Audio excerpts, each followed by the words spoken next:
ఇప్పుడు నేను కూడా పెద్దగా రీల్స్ చేయనండి. నాకు నా కెమెరా యాంగిల్ నేను పెట్టుకోవడం నాకు రాదు.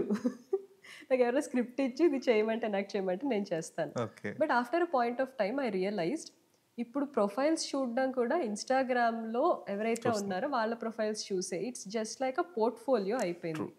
So, okay. నేను ఎందుకు టిపికల్‌గా నేనివి చెయ్యను అని పెట్టుకోవాలి. Okay. Let me try this also అని చెప్పేసి I started doing reels and all. చిన్న చిన్న ఎంటర్‌టైనింగ్ కాంటెంట్స్ అవన్నీ చేస్తూ ఉన్నాను. So, that's how in a way I can say that నాకు లిటిల్ హార్ట్స్ కూడా దాని వల్లే వచ్చింది అని. నిఖిల్ అని ఓకే. చెప్పేసి ఒక అసోసియేట్ వర్క్ చేసేవాడు 'మిర్చి నాకు. నిఖిల్.' ఆ! నిఖిల్. తను రీల్స్ చూసి నన్ను అప్రోచ్ అయ్యాడు.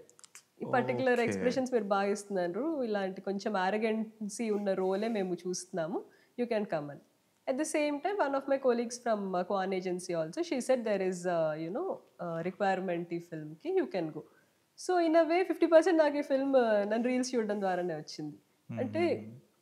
ప్రతి ఒక్కరికి ఒక్కొక్క ఏదో ఒకటి ఎక్స్‌ప్రెస్ చేయాలి. వాళ్ళ టాలెంట్ అన్నట్టు ఉంటుంది. But instead of going to an audition and showing it somewhere, ఇప్పుడు ఒక పెద్ద ప్లాట్‌ఫార్మే ఉంది కాబట్టి ఇన్‌స్టాగ్రామ్ లాంటిది. They can make use of it. True. ఎలాగో అది కామన్ అందరికీ తెలిసిన విషయమే. అందరూ మీన్స్ చేస్తున్నారు. రీల్స్‌లో చూసే తీసుకుంటున్నారు. దట్ డజంట్ మీన్ రీల్స్ చేస్తేనే అవుతుంది అని. But if you can project yourself in some it's like or another the other platform way అంతే. ఇన్ హ్మ్. అదర్ ప్లాట్‌ఫార్మ్ అలాగా నాకు ఓకే. యూజ్ అయింది.